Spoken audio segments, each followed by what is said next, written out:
우리 함께 말씀을 볼까요? 제목입니다. 네, 함께 읽겠습니다. 시작. 열매 맺는 기도. 네,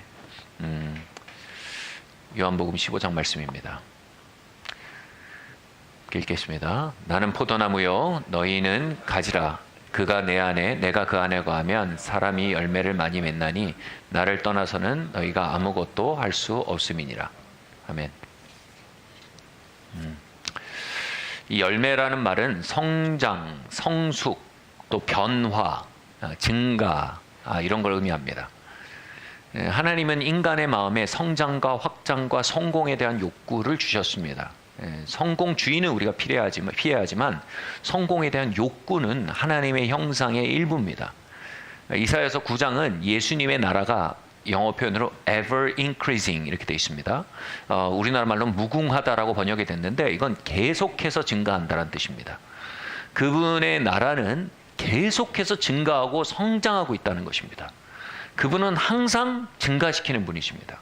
항상 성장시키는 분이십니다. 그분은 정체를 원하지 않으십니다. 그분은 후퇴를 원하지 않으십니다. 그분이 말씀하셨습니다. 우리가 주님 안에 거하면 열매를 많이 맺을 것이다.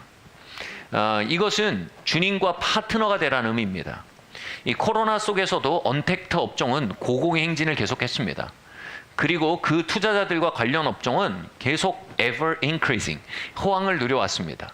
이와 같은 겁니다. 우리가 주님과 좋은 이 파트너의 관계 가운데 있게 되면 우리는 어떤 상황 속에서도 열매 맺고 증가하고 진보할 수 있는 삶을 살 수 있다는 것입니다. 우리 다음 말씀 함께 읽겠습니다. 시작. 물은 내게 붙어 있어 열매를 맺지 아니하는 가지는 아버지께서 그것을 제하여 버리시고 물은 열매 맺는 가지는 더 열매를 맺게 하려여 그것을 깨끗이 하시느니라. 아멘. 저는 이 말씀을 보면 이 아마로네라는 와인이 생각이 납니다. 이탈리아 이 베네토라는 지역에서 나오는 아주 고급 와인인데 그 중에 이 극상품을 만드는 한 와이너리는요, 이 아마로네 최상의 아마로네를 만들기 위해서 포도나무 한 그루에 한 송이의 포도만 남기고 다 잘라낸답니다. 그리고 모든 양분과 진액과 당분이 다 그 한 송이에 몰리도록 만드는 것입니다. 그렇게 만들어진 극상의 아마로네는요, 보통은 한 그루에서 와인 5병, 6병이 나오는데 이거는 5, 6그루에서 한 병만 생산한답니다. 그리고 그것으로 그 와인으로 그 와이너리는 정말 역사적인 와인을 만들어냈습니다. 아마 처음에 주인이 한 송이만 남기고 모든 포도를 다 잘라냈을 때 일꾼들이 어떻게 생각했을까요? 그게 증가라고 생각했을까요? 그게 번영이라고 생각했을까요? 굉장히 당황했을 겁니다. 뭐죠? 이게 뭐 하시는 거죠? 왜 기껏 키운 포도를 잘라내십니까? 이렇게 했을 겁니다. 그 아까운 걸 왜? 그런데 주인의 마음에는 극상품에 대한 열정이 있었던 것입니다. 진정한 탁월함을 향한 선택을 한 것입니다. 진정한 도약과 비약의 선택을 그 가지치기를 통해서 하고 있었던 것입니다. 마치 작품을 빚어나고자 하는 예술가의 그 예술 혼을 드러내고 있었던 것입니다. 여러분, 그분이 가지를 치시는 건 여러분 뭔가 작정하신 겁니다. 그분이 가지를 치시는 건 엄청난 열정을 보이시는 겁니다. 그분이 가지를 치시는 건 우리가 생각한 것보다 훨씬 더 위대한 걸 만들어내려고 하실 때 가지를 치십니다. 로열라라는 청년이 있었습니다. 그는 기사가 되어 입신양명하는 것에 대한 마음을 가지고 있었습니다. 그런데 주님이 그 청년의 가지를 치셨습니다. 그가 다리가 부러졌고 뼈가 잘못 붙어서요, 이 뼈가 툭 튀어나온 다리를 갖게 됐습니다. 그 다리로는 기사가 될 수 없었습니다. 갑옷도 입을 수 없었고요, 뼈가 툭 튀어나와서 기사들이 잘 입던 레깅스도 입을 수가 없었습니다. 그래서 그는 가지치기를 겪으면서 자신의 인생이 후퇴한다고 생각했습니다. 자신의 인생이 망하고 있다고 생각했습니다. 근데 하나님은 그 순간 진정 그를 업그레이드 시키고 계셨고 ever increasing, 그를 진짜 증가시키고 계셨습니다. 그는 병상에서 주님을 만났습니다. 그리고 이제는 그전에는 스페인 여왕을 위한 기사가 되어서 입신양명을 할 생각을 했는데 이제는 예수님을 위한 기사가 되기를 결정합니다. 그리고 예수님의 기사가 되어 영원하신 하나님의 왕국을 위해 싸우기로 결정하며 영원한 영광을 받기로 결정한 것입니다. 그리고 예수님의 기사들을 일으키기 위해서 그는 영신수련이라는 걸작을 또 만들어내기도 합니다. 그것을 통해 그리스도의 기사들을 무수히 일으켜 왔습니다. 여러분, 하나님의 나라는 결코 쇠하지 않습니다. 그분이 손대는 것마다 증가합니다. 그분이 만지는 것마다, 다스리는 것마다 그분의 영향력 안에 있는 모든 것은 증가하게 되어 있는 것입니다. 설사 그것이 쇠퇴하는 것으로 보일지라도 그 순간 오히려 더 역설적인 업그레이드가 임하고 있는 것이 바로 우리 주님의 통치요, 우리 주님의 경영인 것입니다. 그의 다리가 부러질 때 그의 인생은 진정 망가진 것 같았지만 그것은 하늘의 삶, 하늘의 극상품을 빚어내고자 하는 주님의 가지치기요, 주님의 예수론이요, 그의 삶을 향한, 그의 삶을 정말 극상의 삶으로 끌어올리기 위한 주님의 열정의 표현이었던 것입니다. 할렐루야. 우리 요한복음 말씀 계속 읽겠습니다. 함께 읽겠습니다. 시작. 너희가 나를 택한 것이 아니요 내가 너희를 택하여 세웠나니 이는 너희로 가서 열매를 맺게 하고 또 너희 열매가 항상 있게 하여. 아멘. 주님이 택하신 것은 너희로 열매가 있게 하고 또 그 열매가 항상 있게 하기 위해서라고 했습니다. 항상 있게 한다. 영원히 존재하고 영속되는 열매를 얘기하는 것입니다. 있다가 떨어지는 열매가 아닙니다. 여러분, 추수 때 중요한 게 뭡니까? 여러분, 사과 농사를 해도요, 딱 따기 전에 낙과라고 하죠. 중간에 탁 떨어져 버리면요, 그 값어치가 떨어져 버립니다. 그 한 번 떨어져 버리는 거로 인해서요, 1년의 농사가 허무해지는 것입니다. 이런 것처럼요, 주님은요, 우리의 열매가 마지막 추수의 때 툭 떨어져 버리는 허망한 일이 없게 하길 원하십니다. 우리가 맺은 업적이, 우리가 만든 업적과 삶이 끝까지 남게 하는 것을, 그러한 종류의 열매를 맺게 하기 원하시는 것입니다. 그래서 현대 경영에서 굉장히 중요한 성공의 척도가요, 이전에는 사이즈였습니다. 매출이 얼마다, 뭐 얼마나 규모가 얼마나 크다, 뭐 이런 것들에만 집중했는데, 현대 경영에서 나오는 굉장히 중요한 성공의 기준이 있습니다. 그게 바로 지속 가능성입니다. 끝까지 가야 된다는 것입니다. 아무리 여름에 이 농사가 굉장히 잘 돼서 막 모내기가 잘 되고 농사가 돼서 풍성해도 뭡니까? 결국 추수, 결산의 때에 좋은 결과가 있어야 되는 겁니다. 바로 지속 가능성입니다. 주님은 우리로 열매를 맺되 지속 가능한 열매를 맺게 하길 원하신다고 말씀하고 계십니다. 특별히 우리가 영원을 통과할 때 우리의 모든 업적은 불을 통과할 거라고 성경이 얘기하고 있습니다. 우리가 지푸라기로 아무리 어마어마한 저택을 지어도요, 그 불 앞에서 타고 나면 아무것도 남지 않고 어떻게 된다고요? 해를 입게 될 거라고 얘기합니다.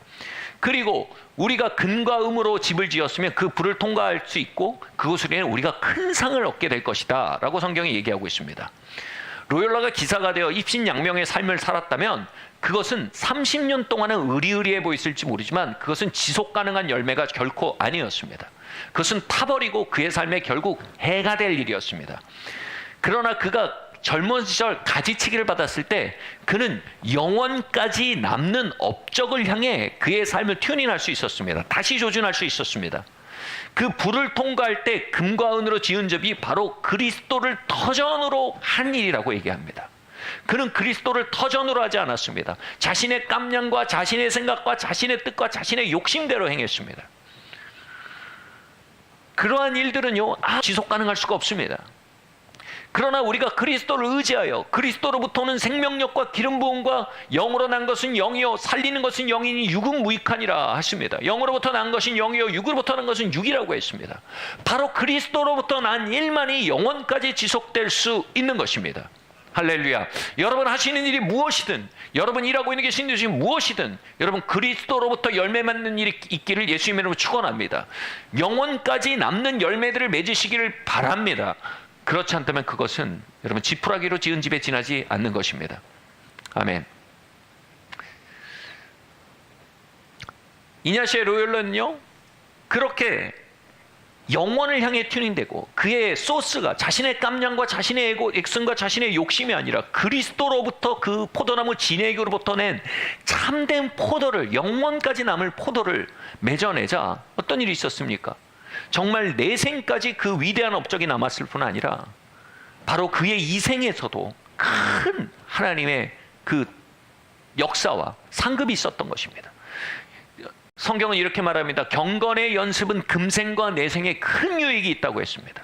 바로 그의 삶의 유익은 금생에만 남는 것이 아니었습니다. 금생에도 큰 유익이 있었지만 내생에도 큰 유익이 있었던 것입니다.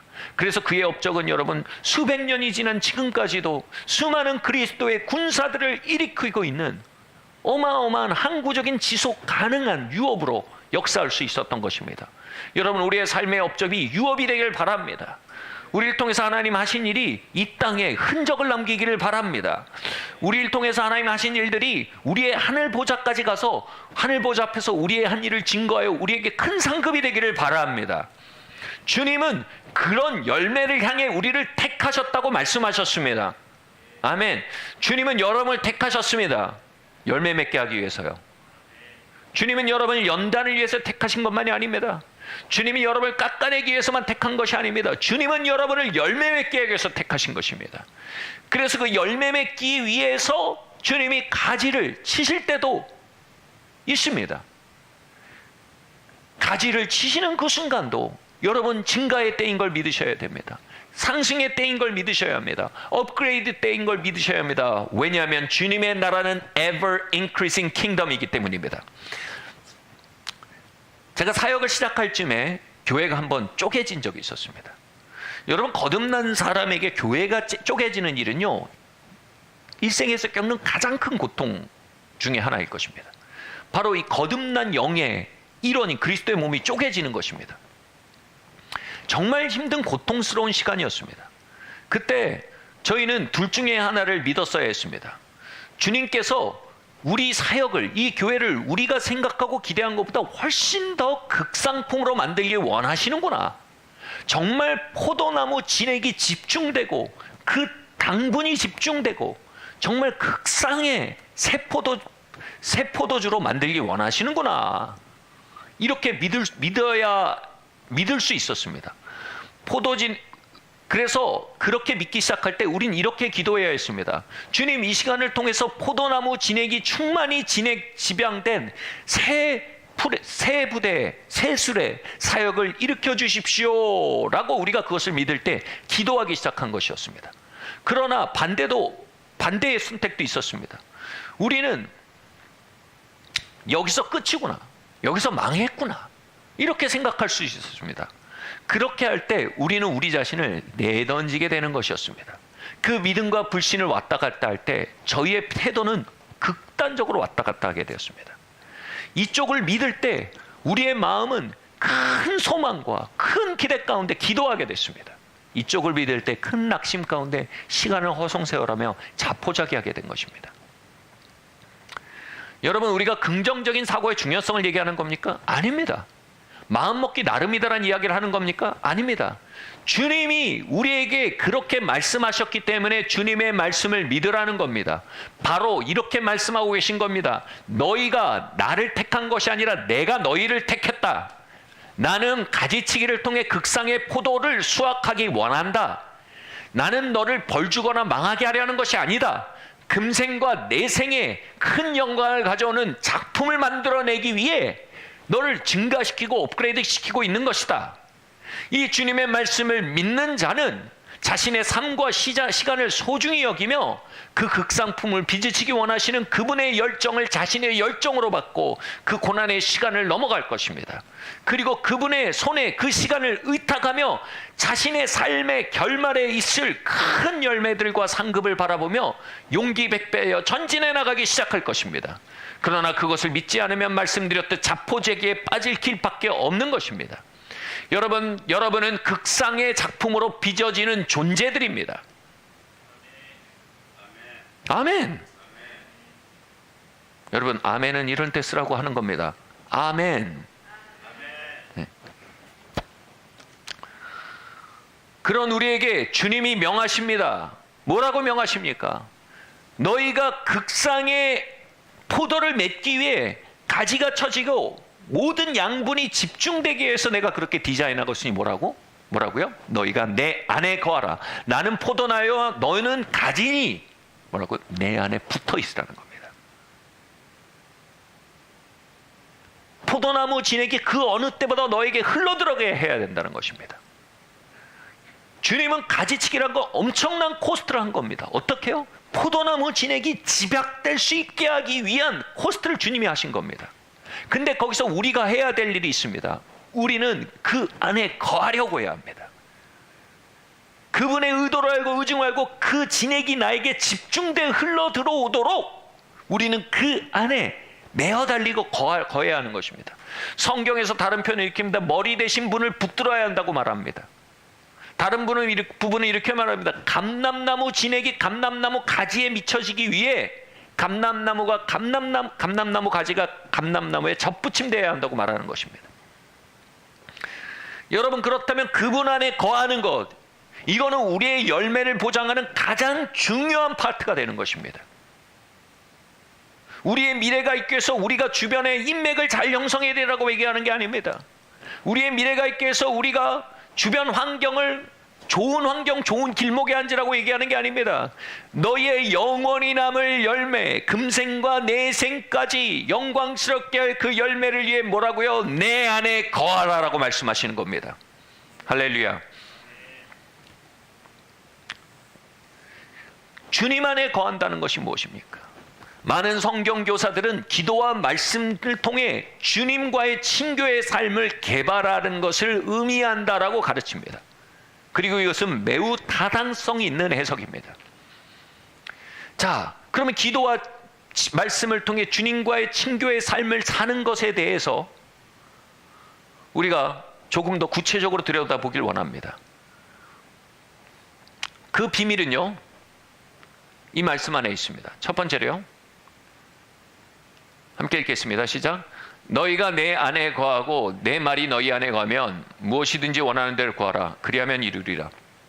이 말씀 안에 있는 우리가 주님 안에 거하는 세 가지 비밀에 대해서 여러분과 나누기를 원합니다.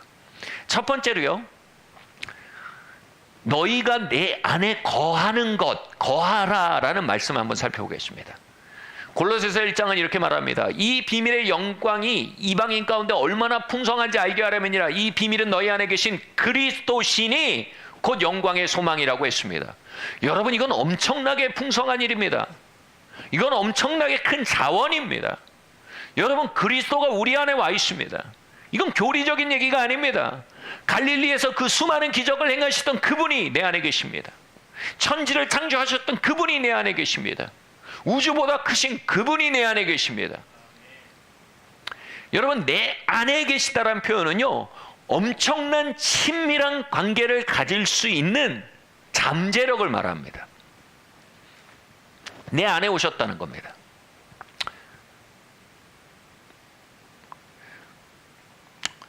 우리 안에, 여러분, 우리 안에 계시다는 걸 잘 살펴보면 이렇습니다. 우리 안에는 여러분 온갖 것들이 다 있습니다. 우리가 눌러 담은 옛 이야기들이 우리 안에 있습니다. 그 한과 억하심정도 우리 안에 있습니다. 우리의 트라우마들과 좌절된 꿈도 우리 안에 있습니다. 남모르는 소원과 갈망들도 우리 안에 있습니다. 뒤틀린 욕망과 중독적 추구도 우리 안에 있습니다. 그런데 그분이 그 모든 것들 안에 살고 계신답니다. 그분은 우리가 고통을 잊기 위해 중독에 매달리며 사는 것에 대해서 잘 아십니다. 그래서 그 중독 너머에 있는 고통, 우리가 그렇게 도망치고 싶어 하던 고통의 이야기를 그분은 잘 보고 계십니다. 그래서 그분은 아마 그 중독적 행위를 집어치워라 라고 말씀하는 분이 아니라, 그분은 네가 그렇게 도망치고자 하는 고통을 난 잘 알고 있다. 그 고통을 나에게 들고 와, 나와 이야기하자 라고 얘기할 것입니다. 우리가 거칠게 말하고 공격할 때 거절받을 것에 대한 두려움에 쫓기고 있다는 것을 주님은 잘 아십니다. 그래서 왜 이렇게 거칠게 구냐라고 하시기보다, 네 거절당한 삶의 역사들을 나는 알고 있다. 그리고 그 거절의 아픔이 계속될까 두려워하고 있는 너의 마음을 내가 안다. 그리고 내가 너를 온전히 받아들였음을 네가 알아. 그것을 마음의 치료제로 삼기를 원한다 라고 말씀하실 것입니다. 주님은 우리의 행동이 아닌 그 행동 너머에 있는 우리 마음 안에 계신 것입니다. 우리의 언행이 아닌 그 언행 너머에 있는 우리 마음 안에서 우리를 읽고 보고 계신 것입니다.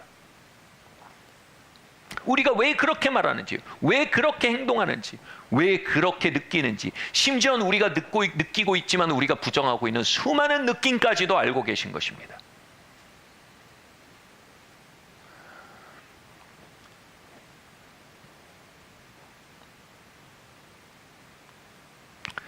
그렇게 주님은 우리가 말로 표현하지 않고 말로 표현할 수 없었던 수많은 마음의 진실 한가운데 살고 계십니다.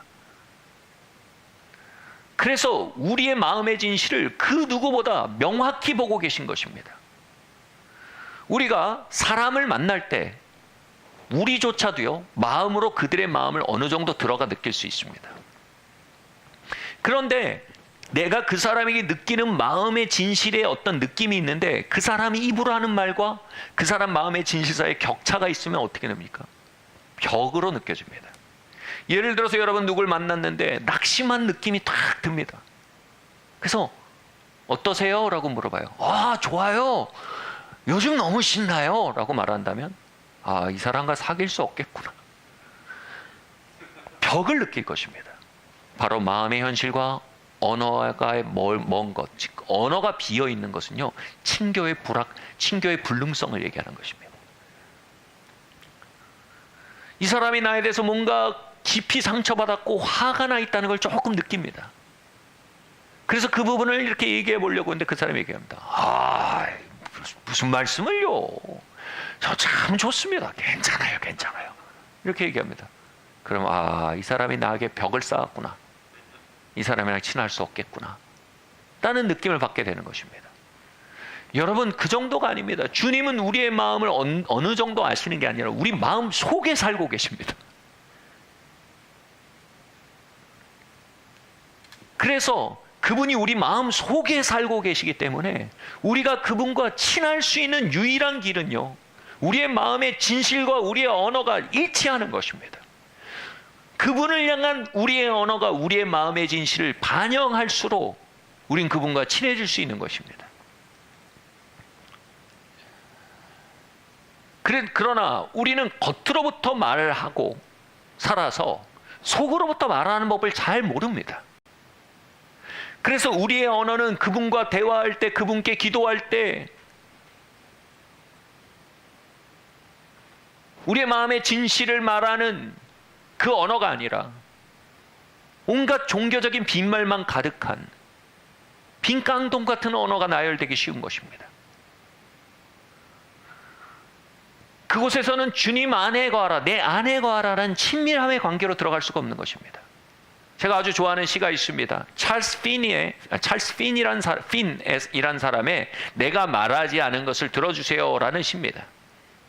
그 시는 이렇게 쓰여져 있습니다. 한 부분입니다. 아주 긴 시인데 그 중에 한 부분입니다. 나는 당신에게 피상적인 대화의 공허한 음조로 어리석게 말하지요. 나는 당신에게 사실은 아무것도 아닌 것을 말하고 나의 모든 것, 곧 내 안에 절규하고 있는 것들을 아무것도 말하지 않아요. 그러므로 내가 일상적인 것들에 대해서 말할 때 나의 언어에 속지 말아주세요. 주의에 들어주세요. 내가 말하지 않는 것들을, 내가 말할 수 있기를 원하는 것들을, 그리고 내가 말로 표현할 수 없는 것들을.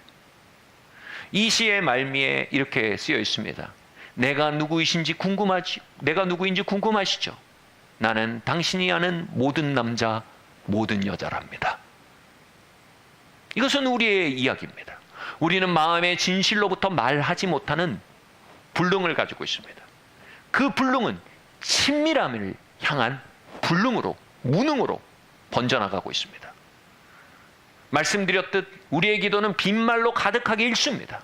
내가 배운 교리들을 나열합니다. 마음에도 없는 종교적 공치사와 미사여구들이, 그런 빈말들이, 텅 빈 기도들이 만들어지고 있습니다. 여러분, 이거는 종교적인 기도요, 친교의 기도가 아닌 것입니다. 그분은 우리가 그분과 친교하기 위해 우리의 마음의 진실의 자리로 내려오기를 원하시고 부르고 계십니다. 왜냐하면 바로 그곳에 주님이 계시기 때문입니다. 주님은 우리의 마음의 진실 사이에 서 계십니다. 그리고 그분을 만나기 원하신다면 여러분 반드시 여러분의 마음의 진실 어기로 내려가셔야 하는 겁니다. 그러니 그곳으로 내려가 그것들을 말하기 시작할 때 바로 그곳에서 진정한 주님과의 친교가 시작될 수 있는 것입니다. 여기 그것에 아주 능했던, 마음으로부터 말하는 것에 아주 능했던 사람의 글이 있습니다. 시편 말씀입니다. 시편 109편 9절에서 13절 말씀입니다. 여기서 다윗은요, 자신을 음해하고 돌아다니면서 자신에게 험담하고 있는 사람들에 대한 말을 쏟아냅니다. 그 사건 속에서 자신이 느끼는 마음의 진실을 그대로 하나님 앞에 드러냅니다. 근데 한번 이 언어를 한번 읽어보십시오. 놀랍습니다. 함께 한번 읽어볼까요? 시작. 그의 자녀는 고아가 되고 그의 아내는 과부가 되며 그의 자녀들은 유리하며 구걸하고 그들의 황폐한 집을 떠나 빌어먹게 하소서. 고리대금하는 자가 그의 소유를 다 빼앗게 하시며 그가 수고한 것을 낯선 사람이 탈취하게 하시며 그에게 인애를 베풀 자가 없게 하시며 그의 고아에게 은혜를 베풀 자도 없게 하셔서 그의 자손이 끊어지게 하시며 후대에 그의 이름을 지워지게 하시옵소서. 아멘. 다윗이 자신을 음해하는 사람들에 대해서 느끼는 마음을 얘기한 겁니다. 정말 독한 말들입니다. 아니, 어떻게 하나님 앞에서 이렇게 독한 말들을 감히 할 수 있나, 이런 생각이 들기도 합니다. 그러나 여러분, 바꿔 말하면요, 우리가 어떻게 우리 마음 안에 계신 하나님 앞에서 어떻게 감히 마음의 진실을 감출 수 있겠습니까? 하나님은 이 다윗과 하나님 사이의 대화를 정경, 즉 성경에 넣으셨습니다. 다시 말해서 이거를 기도 저널링의 모범 사례로 뽑으신 겁니다. 여러분, 생각해 보십시오. 제가 알기로는 이 시티에서 이 기도 일지, 영적 저널링을 쓰고 이렇게 제출하는 걸로 아는데, 한 아이가 저널링을 냈어요. 누가 돌아다니면서 자기 험담하는 거 알게 된 거예요. 근데 저널링이 그래요. 아버지, 그가 빌어먹게 하시고 지원하는 곳마다 떨어지게 하시며 어떤 입시 사정관으로부터도 긍휼을 얻지 말게 하시며. 아마 이런 저널링을 보면 학교 선생님들 깜짝 나서 부모님을 부를 거예요, 아마. 그죠? 선생님, 어머니 이거 큰일 났어요, 얘가. 그리고 아마 그걸요, 정말 이렇게 선생님들의 그 정말 이렇게 덮어놓은 이야기로 할지도 모릅니다만, 하나님 어떻게 하세요? 이거 모범 저널링이다 이겁니다. 이런 게 저널링이라는 겁니다. 이런 게 바로 기도라는 겁니다. 여기서 우리의 종교적 관념이 깨져나가는 것입니다. 뭐가 모범이라는 겁니까? 말이 독해서 모범이라는 겁니까? 아닙니다. 험한 말을 써서 모범이라는 겁니까? 전혀 아닙니다. 여기서 말하는 건 뭡니까? 그분은 이 감정을 있는 그대로 인정해주는 분이라는 걸 보여주고 계신 것입니다.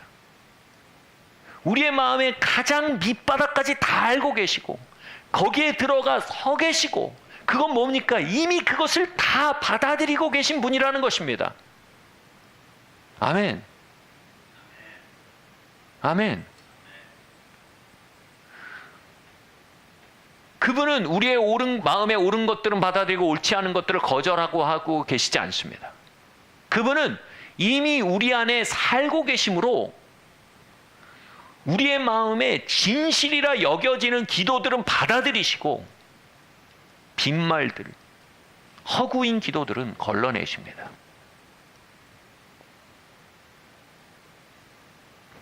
하나님은 다윗의 마음의 진실을 기도로 받으신 것입니다.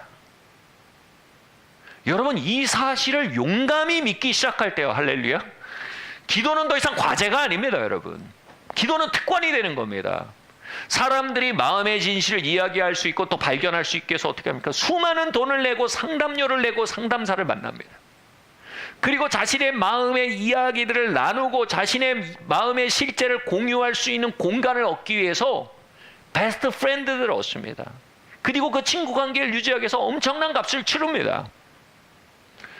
그런데 우리 예수께서 우리 친구가 되어주시는 겁니다. 우리 상담자가 되어주신다는 겁니다. 그 말이 그리스도가 내 안에 있다는 것입니다. 근데 많은 사람들이 내 안에 계신 그리스도와 친교하지 않으므로 그 영광의 풍성한 소망이 비밀이 되어 있다는 것입니다.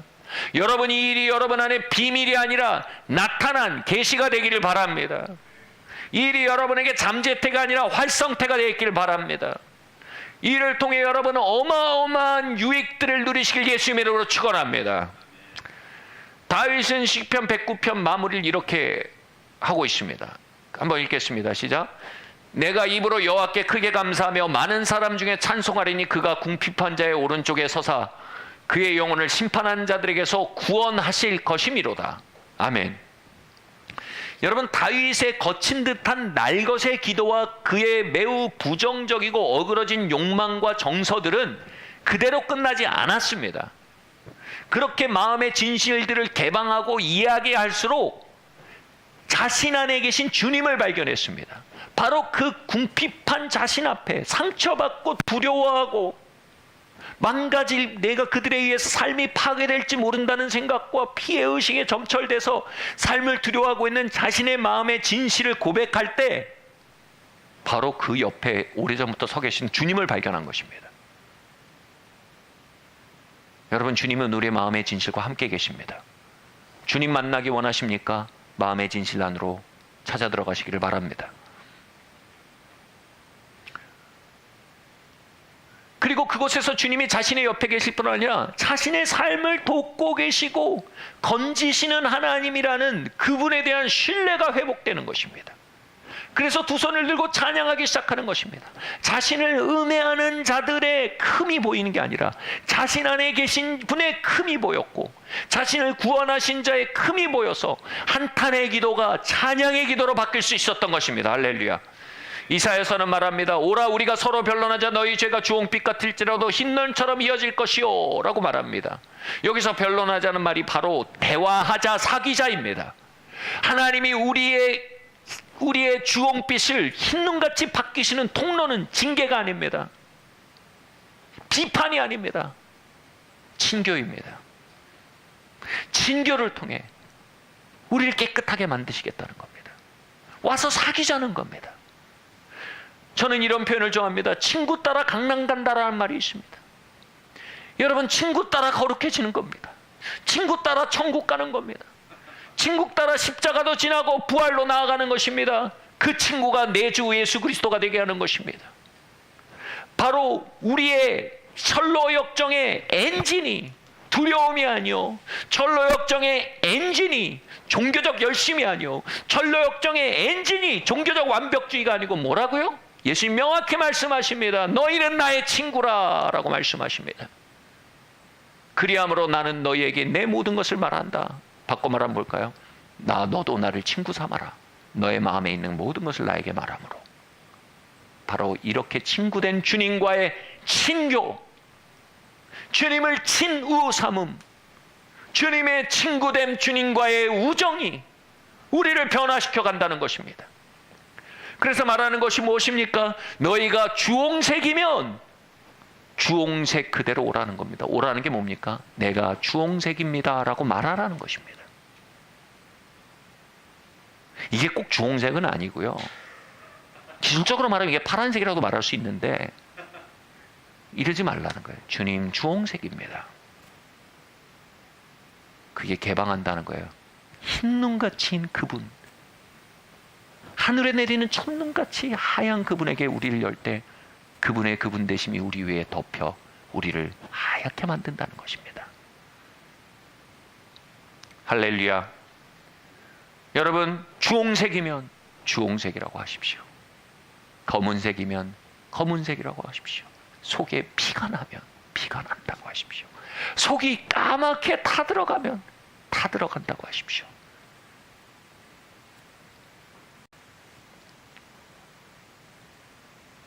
바로 그곳에서 주님이 우리의 마음에 일할 수 있는 찬스가 생기는 것입니다. 할렐루야. 변화는 그분의 몫입니다. 친교는 나의 몫입니다.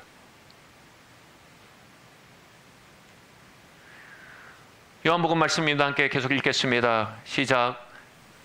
너희는 내가 명하는 대로 행하면 곧 나의 친구라. 바로 이렇게 내 안에 거하라라는 말씀대로 네가 행한다면 내 친구가 될 것이라 라고 말씀하고 계신 것입니다.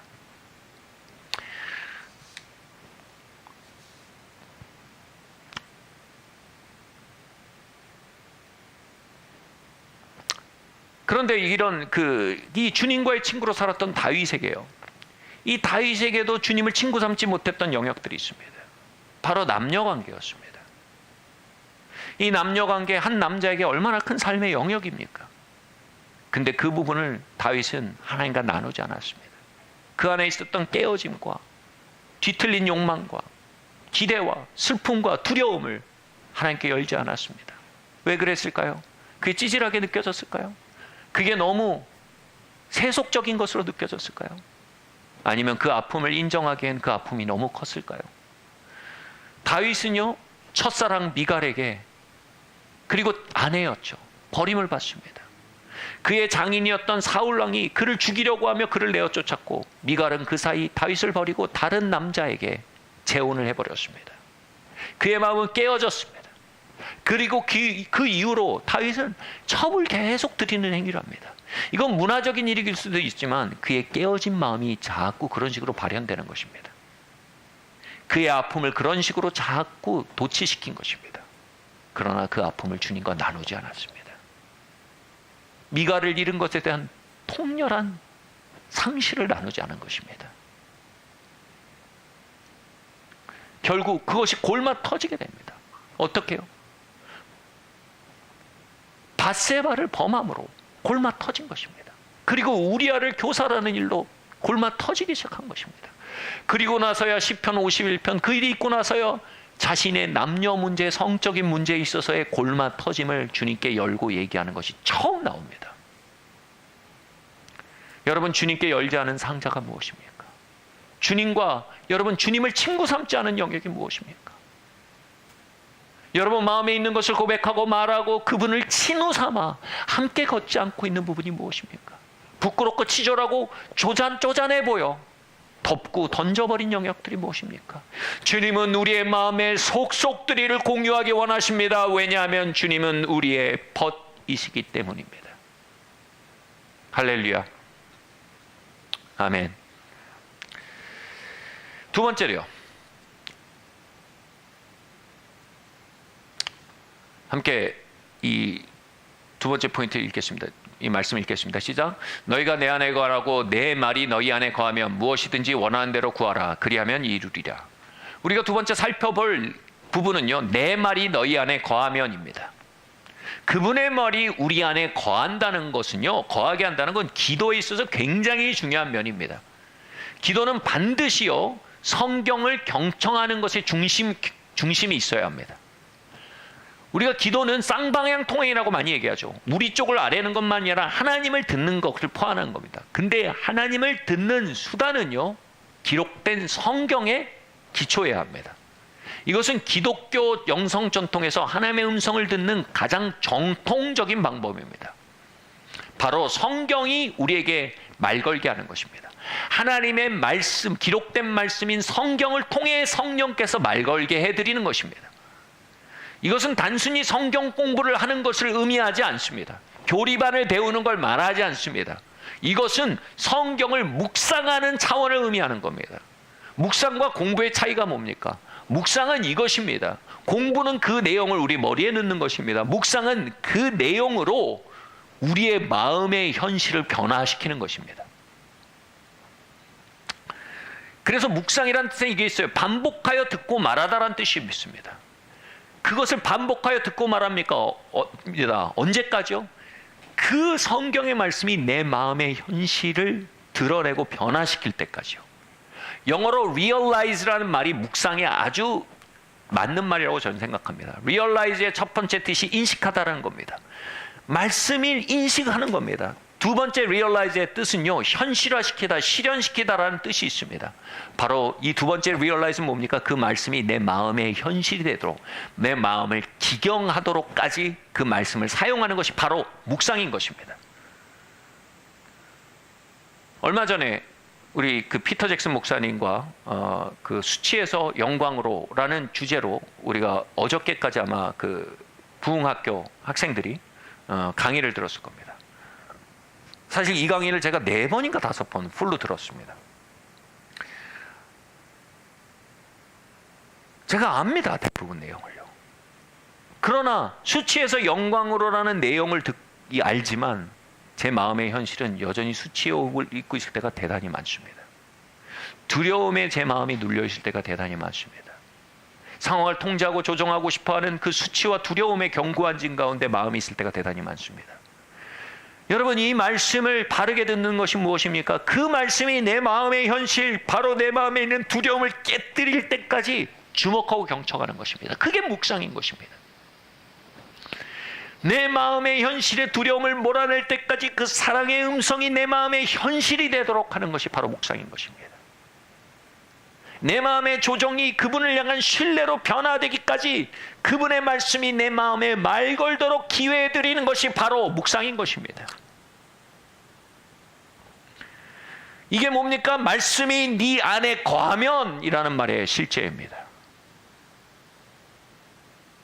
한 선교사님의 간증을 들은 적이 있었습니다. 이 선교사님은 선교사가 되려고 할 때 막막하더랍니다. 선교사의 삶에 대면하는 가장 큰 도전이 뭡니까? 재정입니다. 사실 모든 부르심을 살아나갈 때 가장 먼저 말을 거는 게 돈이죠. 너 말이 돼? 라고 돈이 먼저 말 걸기 시작하죠. 그 재정에 대한 불안과 두려움으로 하나님 앞에 기도하고 있었습니다. 하나님 어떻게 합니까? 내가 천사가 아닌데, 나도 먹고 살아야 되는데, 내가 날개 때문에 날개 달고 날아가는 것도 아니고 내가 교통편을 타고 비행기를 타고 가야 하는데 돈 어떻게 합니까? 라고 기도하고 있었답니다. 얼마나 정직한 기도입니까? 그죠? 종교적 미사고가 아니라 정직한 마음의 염려와 소원과 필요를 아뢰는 것입니다. 그때 마태복음 말씀 6장 말씀을 받았습니다. 들에 핀 백합화를 보라, 하늘에 나는 새를 보라, 아버지가 돌보시고 먹이시거늘 하물며 너희일까 보냐. 이 말씀을 받았는데, 이 말씀을 알겠는데 마음의 현실과는 거리가 먼 겁니다. 이게 뭡니까? 공부가 묵상의 필요를 낳는 겁니다. 묵상이 안 된 겁니다.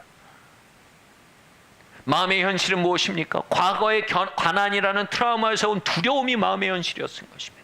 내가 다시는 가난 근처에도 안 가고 싶다.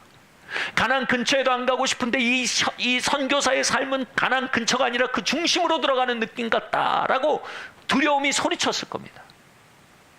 또 그 마음의 현실은 내가 아버지께 귀한 아들이다라는 믿음보다 고아된 마음이 마음의 현실이었던 것입니다.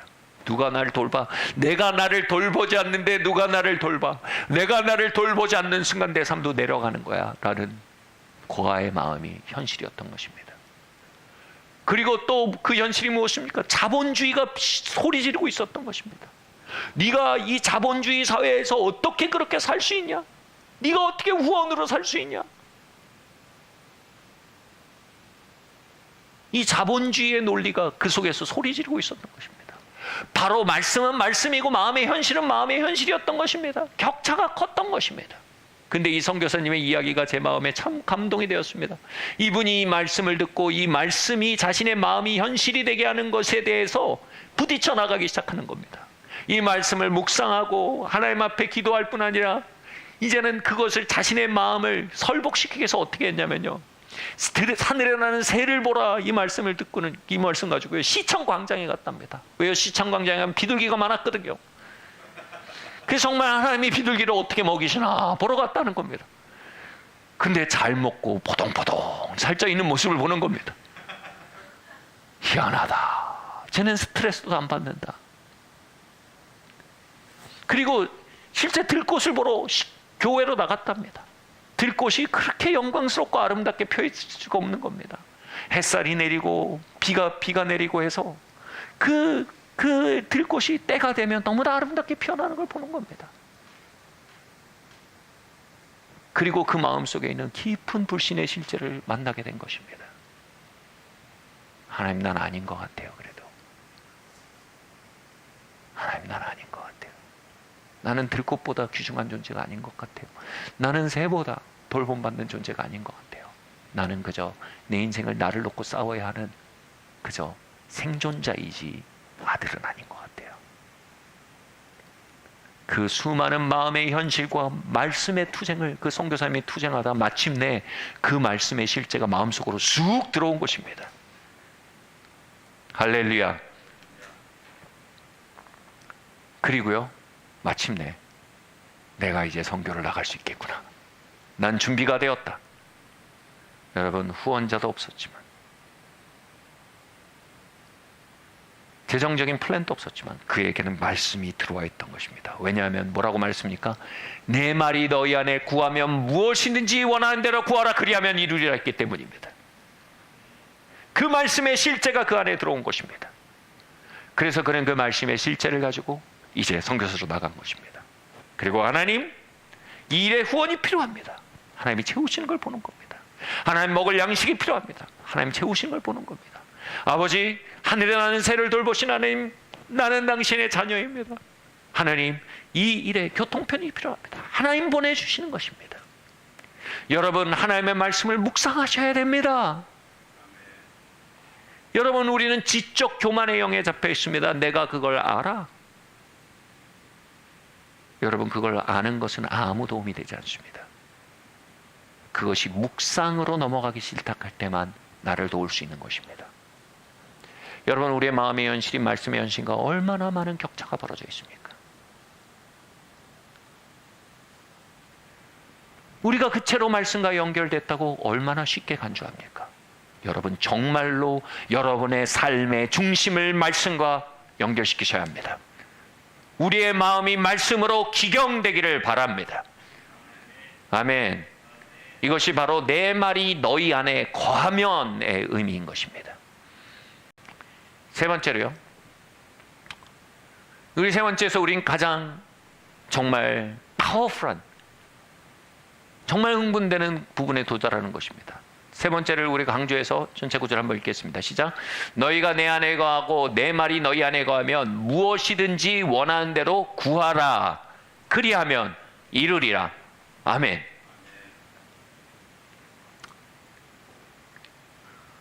여러분, 성경에는 두 증인이 힘이 있다고 말합니다. 말씀은 뭡니까? 하나님의 말씀입니다. 그리고 내가 그 말씀에 의해 완전히 내 마음이, 그 말씀이 내 안에 있다는 건 뭡니까? 내가 그 말씀에 온 마음으로 동의하게 된 것입니다. 하나님과 나의 영이 함께 증거하기 시작할 때, 여러분, 그 증거는 힘이 있습니다.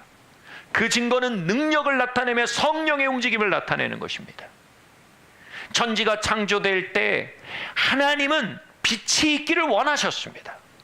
예수님은 하나님의 마음에 있는 열의와 열정을 느끼시고 그것을 말씀으로 선포하셨습니다. 바로 하나님의 아버지의 뜻과 예수님의 말씀이 일치하여 선포될 때 성령께서 그 말씀에 운행하사 빛을 만드신 것입니다. 할렐루야. 여러분, 하나님의 말씀이 우리에 의해 믿어지고 동의되어져서 우리가 땅에서 기도하고 선포하기 시작할 때요, 그것은 어마어마한 능력을 갖기 시작합니다. 이루어 나가기 시작하는 것입니다. 완성하기 시작하는 것입니다. 성령의 역사를 가져오기 시작하는 것입니다. 아멘. 우리 다음 말씀 함께 읽겠습니다. 시작. 하나님이 말씀하시기를 말세에 내가 내 영을 모든 육체 위에 부어주리니 너희는 자녀들은 예언할 것이요 너희 젊은이들은 환상을 보고 너희 늙은이들은 꿈을 꾸리라. 그때 내가 내 영을 내 종과 여종들에게 부어주리니. 아멘.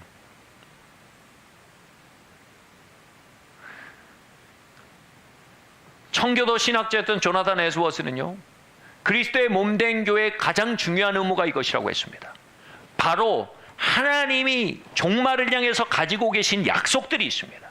그 약속된 말씀들을 믿고 그것이 이루어지도록 하나님과 함께 파트너십으로, 하나님과 동의함으로 기도하는 것이 그리스도의 몸된 교회의 가장 중요한 사명이라고 얘기한 것입니다. 특별히 이 말씀은요, 조나단 에스워스가, 아니 성경 자체가 마지막 때를 향해 바라보며 가장 교회로 하여금 믿어지고 기도되도록 요청하고 있는 구절인 것입니다.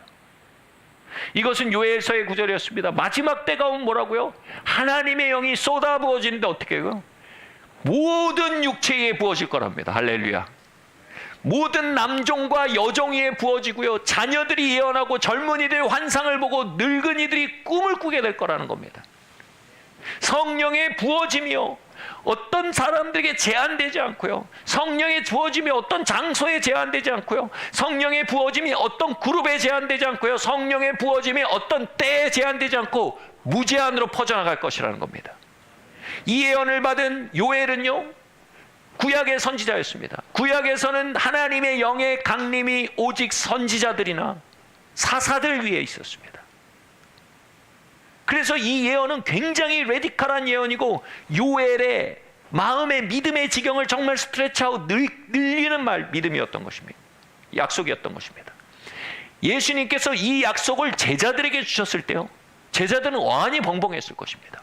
아니, 모든 육체 위에 부어주신다고요? 우리가 엘리야도 아니고, 우리가 이사야도 아니고, 예레미야도 아닌데 우리 위에 성령을 부어주신다고요? 그런데 그들이 그것을 온 마음으로 믿기 시작했습니다. 그리고 다락방에 모여 이 약속을 붙들고 기도한 것입니다.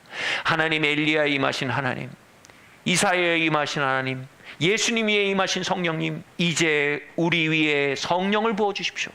당신은 갈멜살에 제한되는 하나님이 아니십니다. 당신은 300년 전에 제한되는 하나님이 아니십니다. 오늘도 이 역사를 이루시는 하나님인 것입니다. 그들이 정말로 여러분 믿음을 꽉 잡아 늘려서 기도하기 시작할 때요, 바로 하나님의 말씀과 그들의 영이 함께 동의함으로 기도하기 시작할 때요, 그 기도는요, 성령님이 움직여 빛을 만들게 했던 창세 때의 능력과 같이 역사여서요, 성령님이 그 자리에 부어지게 만든 것입니다. 그리고 120문도가, 이건 엄청난 사건이었습니다. 120문도가 성령의 부어진 가운데 들어간 것입니다. 이것은 엄청난 확장인 것입니다.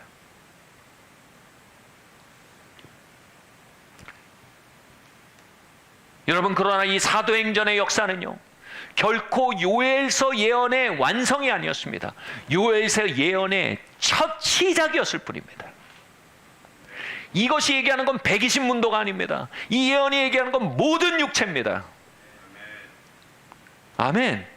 이 예언이 말하는 건 오순절 다락방이 아닙니다. 이 예언이 말하는 건 모든 곳입니다. 모든 교파입니다. 모든 교회인 것입니다. 이 예언이 얘기하는 건 오순절 특별 집회가 아닙니다. 이 예언이 얘기하는 건 모든 때인 것입니다.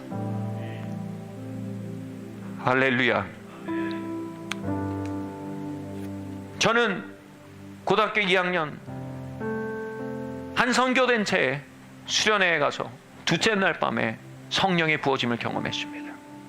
그것을 통해 예수님을 만났습니다. 저의 사명을 만났습니다. 제 삶의 결박들이 끊어지고 육체가 치유되고 제 삶이 일어나고요, 심지어는 성적까지도요, 아주 극적으로 회복되기 시작했습니다. 저는 그 부어짐이 그 단체에 제한되어 있다는 생각을 했습니다. 그리고 그 부어짐은 수련회 때나 가능하다고 생각했습니다. 또는 그 부어짐은 그때 그 강사님이기 때문에 오는 거라고 생각했습니다. 이 말씀에 동의하지 않은 것이죠. 이 말씀 뭐라고 얘기하고 있습니까? 하나님이 모든 육체에 부어주실 거다. 이 일이 배가 될 거라는 것입니다. 이 일이 증가될 것이라는 겁니다. 120문도에 부으신 분이 더 많은 육체에 부으시겠다는 겁니다. 오순절에 부으신 분이 더 많은 때에 부으시겠다는 겁니다. 다락방에 부으신 분이 더 많은 곳에 부으시겠다는 겁니다. 할렐루야. 그 뒤로 제 마음에 꿈이 생겼습니다. 하나님, 내게 벌어진 일이 더 많은 이들에게 벌어지길 바랍니다. 내게 그날 벌어졌던 그 예배가 일상의 예배까지 확장되길 원합니다. 할렐루야. 한 번은 제가 대학부 때 소그룹 리더가 됐습니다. 그리고 수련회를 갔는데 제 마음에 이런 마음이 들었어요. 제가 6명인가 소그룹 인원이 잘 기억이 안 나는데 그쯤 됐는데 제 마음에 이런 기도가 있어요. 하나님, 모든 육체에 성령을 부어주십시오. 이 6명 다 성령의 부으심이 이 수련회 가운데 있길 기도합니다. 그날 저에게 행하셨던 하나님이 이들에도 행하시옵소서. 이 말씀에 동의하고요, 이 말씀을 믿고 기도하기 시작했습니다. 그리고 그 6명이 같이 기도하기 시작했습니다. 그러면서 첫날 밤에 하나님 한 명에게 부어졌습니다. 그의 영이 불붙고 결박이 깨어지고 주님을 만났습니다. 해같이 빛나는 얼굴로 주님이 나에게 부어졌습니다라고 간증했습니다. 둘째 날에 두 번째 사람이, 셋째 날에 세 번째 사람이, 넷째 날에 네 번째 사람이 부어졌습니다. 그러자 남은 두 사람이 펑펑 울기 시작했습니다. 왜요? 자신들은 아닐 것 같은 거예요. 하나님이 모든 사람이 보시는데 자신들은 아닐 것 같은 거예요. 그래서 얘기했습니다. 모든 육체에 부어주신다고 했다. 그 마음속에 있는 소외감, 영적 열등감, 이 마음의 현실들이 고백되고 그것이 빠져나가고 그 안에 말씀이 들어찼어요. 그리고 같이 증언하기 시작한 겁니다. 같이 기도하기 시작한 겁니다. 주님 부어지시옵소서. 그리고 그들이 하나님의 부으심 가운데 들어가고 자유를 누리고 회복과 주님과의 만남으로 나아가게 됐던 것입니다. 그래서 모든 사람들이 다 하나님의 부으심을 안에 들어가게 된 것입니다. 제 마음의 열정은 또 여기로 번져나갔습니다. 주님, 이것이 왜 수련의 은혜입니까? 이것은 주님 매 주일 예배 가운데 모든 성도 위에 다 임하기를 바랍니다. 주일 예배도 하늘 문이 열리길 바랍니다. 주일 예배도 하나님의 부으심이 있길 원합니다. 하나님과의 만남과 변화와 기적이 있길 원합니다. 그렇게 기도하기 시작한 것입니다. 그리고 주님 이 일이 청년들만이 아니라 청소년들 가운데 임하기를 기도합니다. 그리고 청소년들 가운데 임하기 시작할 때 기도하기 시작하는 겁니다. 초등학생에도 임하기를 기도합니다. 초등학생 가운데 임하기 시작하는 것입니다. 이제는 기도합니다. 주님 유치원에 임하기를 기도합니다. 주님 4, 5세가 성령의 부으심을 경험하기를 원합니다. 그들이 자신의 삶을 5세 때 드린 일이 있길 원합니다라고 기도하기 시작하는 것입니다.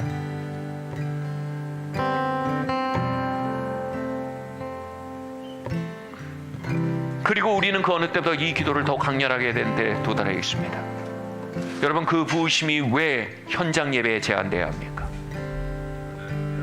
그 부으심이 온라인에 있기를 원합니다. 온라인으로 예배하는 이 시대 가운데 하늘문이 열리고 나의 거실 위에 불이 떨어지기를 원합니다. 나의 거실 위에 성령의 세례가 임하기를 기도합니다. 우리의 가문과 가정 위에 불이 내리길 원합니다. 여러분, 그것이 왜 온라인에 제한되어야 합니까? 하나님께서 TV 사역을 열고 계십니다.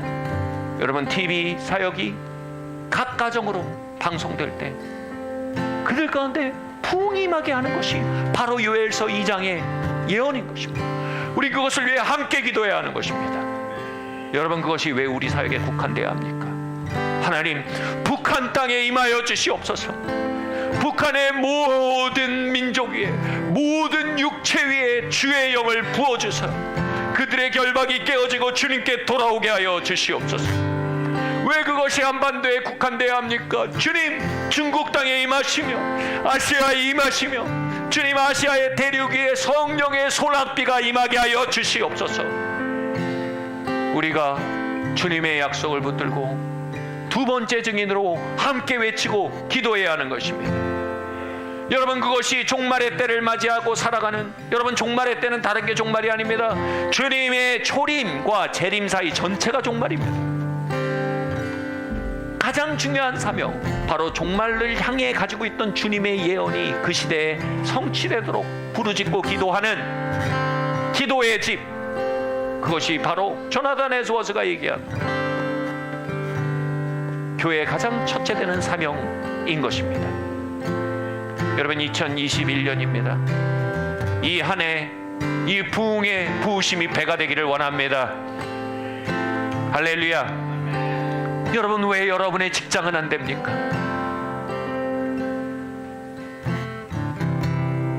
왜 여러분의 직장에서 여러분의 동료들을 위해 손잡고 기도할 때 부흥의 불이 임해서는 안 되는 겁니까? 왜 여러분의 셀 모임이 불구덩이가 되면 안 되는 겁니까? 왜 여러분의 셀에서 복음의 능력이 폭발하는 것을 볼 필요가 없는 것입니까? 이제는 주님의 말씀을 내 말이 너희 안에 거하게 하라. 그리고 무엇이든지 구하라. 그리하면 이루리라 하신 말씀 앞에 우리가 흥분할 때입니다. 아멘. 아멘. 자리에서 일어납시다.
영원히 계시네.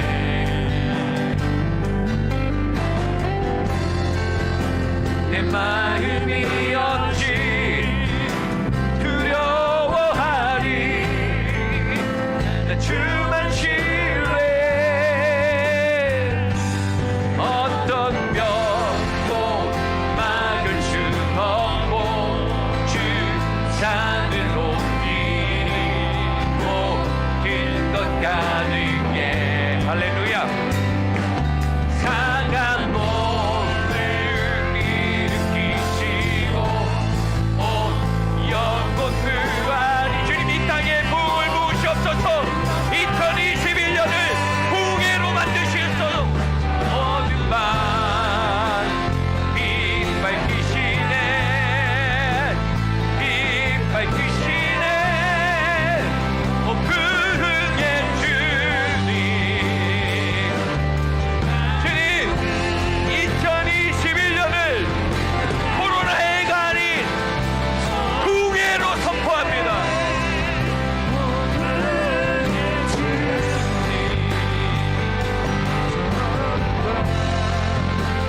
빛 밝히시네. 빛 밝히시네. 오 부흥의 주님.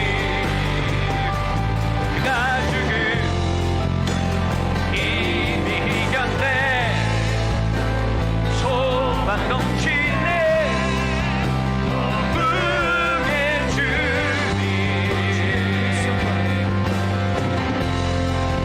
주님의 성과 도시 모든 깨워주소서. 오 부흥의 주님 임하여 주소서. 모든 요새 무너져 결박들 다 끊어지네. 오 부흥의 주님 임하여 주소서.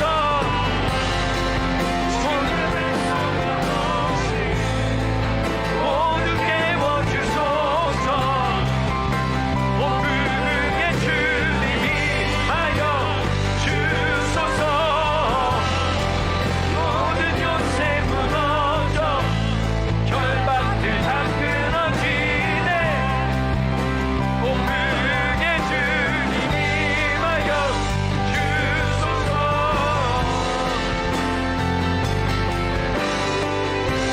주님 이 시간 요엘서의 하나님, 사도행전의 2장의 하나님, 소낙빛같이 성경을 부으시겠다 약속하신 하나님, 그 하나님의 약속에 동의합니다. 그 약속 위에 섭니다. 그리고 주님과 함께 이 땅에서 말하고 외치고 선포합니다. 2021년을 부흥의 해로 선포합니다. 주님 2021년 모든 온라인 예배 위에 주님 어느 때보다 강한 성령의 부으심이 임하게 하여 주시옵소서. 모든 TV 사역 가운데 놀라운 하늘의 불이 임하게 하여 주시옵소서. 모든 가정 위에 하늘의 불이 임하게 하여 주시옵소서. 우리 함께 땅에서 하늘과 동의하며 함께 기도하겠습니다. 예, 주님 이 시간 기도합니다. 예, 주님 기도합니다. 주님 할렐루야. 주님의 부흥의 불로 온전히 마시기를 기도합니다. 주님 온전히 아버지 하나님이시여 2021년을 부흥회로 선포합니다. 부흥의 영을 선포합니다. 기도의 영을 선포합니다. 주님 장벽들을 무너뜨리시는 주님의 역사를 선포합니다. 주님 할렐루야. 2021년 이 한 해가 코로나의 한 해가 아닌 ever increasing kingdom, ever increasing kingdom, 무궁한 주의 나라가 증가되고 전진하는 한 해의 것을 선포합니다. 우리는 주의 나라와 함께 전진합니다. 우리는 주의 복음과 함께 전진합니다. 주님, 모든 장벽을 깨치는 부흥의 주님 역사하시옵소서. 주님, 모든 장벽을 무너뜨리시옵소서. 남녀 노소 무릇 해소하고 주님 임하시옵소서. 운행하시옵소서. 역사하시옵소서. 공간에 제한되지 마시고 예배 형태에 제한되지 마시고 주님 온라인 예배 가운데도 주님의 불로 임하시옵소서. 할렐루야. 치유가 배가 되게 하시옵소서. 주님 결박이 끊어지고 회복의 역사가 배가 되게 하여 주시옵소서. 예. 모든 도시와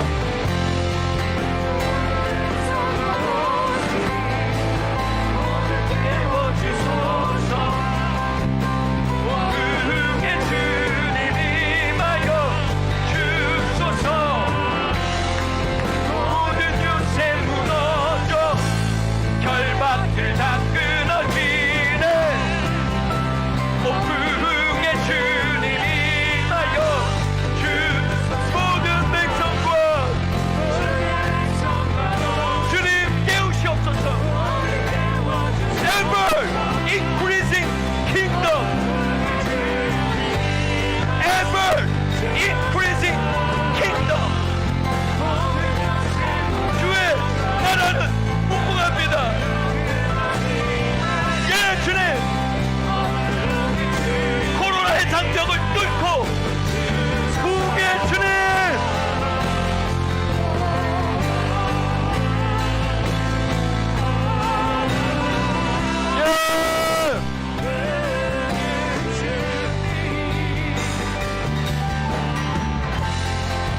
비대면을 통해 오히려 불이 확장되게 하시옵소서. 온라인 예배를 통해 오히려 생명이 확장되게 하시옵소서. 복음이 전염병보다 더욱 강하게 번져나가게 하시옵소서. 우리 함께 기도하고 나가겠습니다. 예, 주님. 주님, 복음의 전염력이 더욱더 강해지기를 원합니다. 주님, 성령의 불이 주님 바이러스를 태우게 하시고 주님 비대면의 때 도리어 유비쿼터스 복음, 유비쿼터스 부흥이 임하게 하시옵소서. 주님 예수님의 이름으로 미디어 부흥과 유비쿼터스 부흥을 선포합니다. 예수님의 이름으로 요엘서의 예언을 온라인과 미디어에 선포합니다.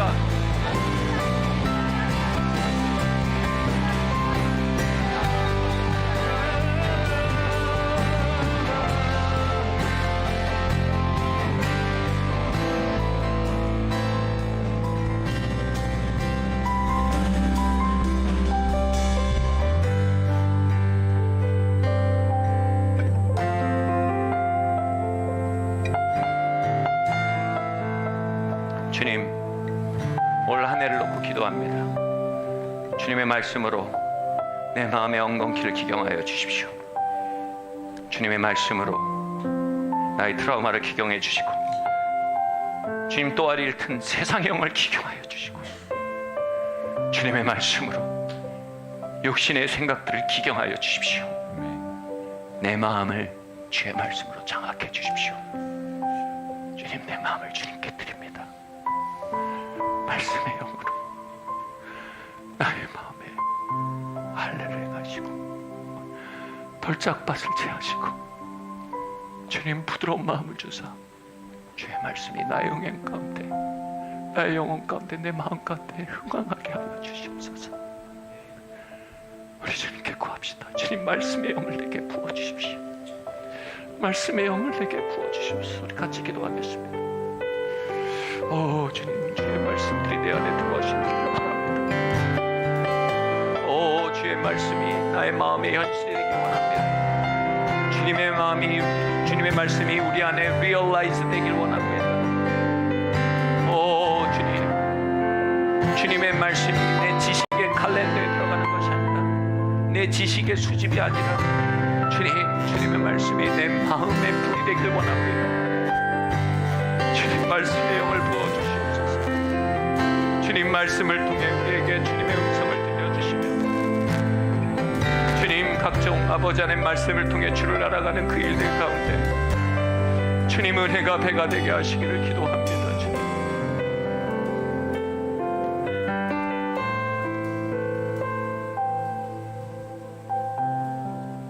같이 말할까요? 내 안에 계신 주님,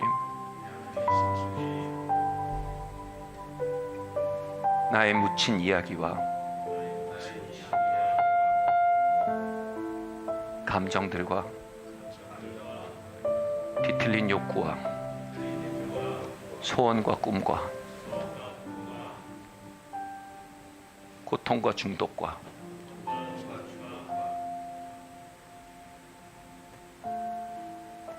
분노와 두려움들, 이 모든 것 안에 들어와 사시는 주님,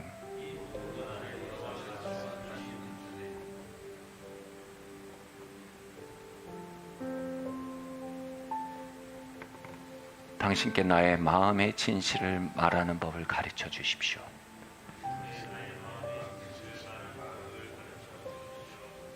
마음으로부터 말하고 마음으로부터 고백하여 그 옆에 서 계신 당신을 배움는 친밀함을 배워가기 원합니다. 나의 친구 되신 예수님, 나도 당신의 친구가 되기를 원합니다. 올 한 해 당신을 더욱 사귀어 알기 원합니다.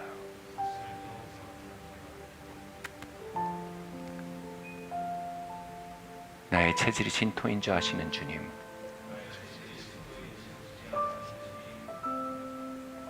당신의 긍휼을 신뢰합니다.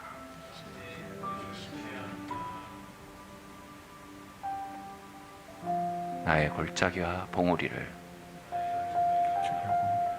모두 당신께 드립니다.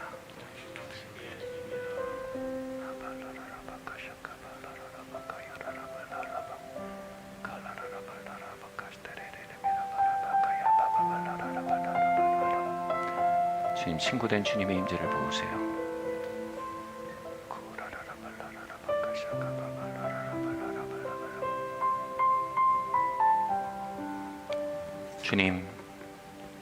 주님의 나라는 쇠하지 않습니다. 그러므로 우리도 쇠할 수 없습니다. 주님 안에 거하겠습니다. 주님 안에 거하겠습니다. 내 안에 거하시는 주님, 이제 나도 당신 안에 거하겠습니다. 당신의 심장 소리를 듣고 당신의 말씀을 내 안에 두고 당신과 함께 이 땅에 증언하고 기도하겠습니다. 기꺼이 주님의 두 번째 증인이 되기로 결정합니다. 주님, 우리에게 기도의 영을 부으시고 ever increasing kingdom, 열매 맺고 증가하는 기도할 수 있도록, 기도 생활할 수 있도록 주님 우리를 가르치시고 축복하여 주시옵소서. 온라인 기도를 축복하여 주시옵소서. 예수님의 이름으로 기도드립니다. 우리 이렇게 사회를 마칠까요? 한번 손을 드시고 주님께 말해봅시다. 주님, 당신은 무궁히 증가되시는 분이십니다. 그리고 내가 그런 당신께 거하기로 결정합니다. 나를 받아주시니 감사합니다. 아멘.